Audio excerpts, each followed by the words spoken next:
Cities across the country have been using eminent domain to force people off their land. Through the process, the government can take private property for public use. Here in Philadelphia, a world-renowned artist is fighting back. My story is a tragic one, but it's not alone.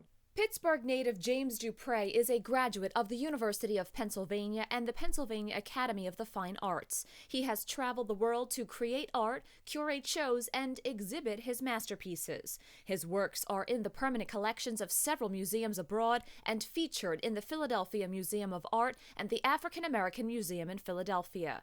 In 2010, Dupre was the recipient of the Living Legends School of Design Award from the University of Pennsylvania. Not long after, he received life-altering news. The deed to his property was taken because of eminent domain.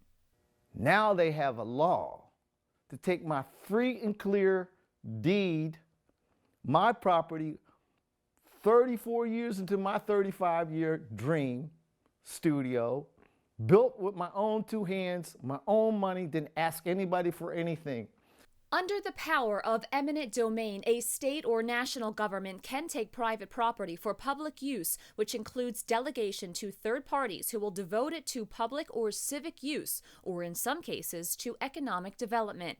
Here on Haverford Avenue in the Mantua section of the city, Dupre has built his life dream, a unique art studio, museum, gallery, and residence. But now he could lose everything. It has never been about the money for me. It has been about the principle that our city government would act so egregiously on taxpayers. I've worked really hard. I cannot build this again. According to a spokesperson from the Office of Housing and Community Development, there are still plans in place for this area that would include a supermarket, which officials say is needed. There is no supermarket, developer, or plans for one to happen at this location. It's been a long battle for Dupre, who has dealt with depression and a stroke as a result of the legal dispute. As an artist, he has embraced his feelings to create art that represents his emotions. The last 7 years of my life have been hell. You wake up every day living a life of uncertainty.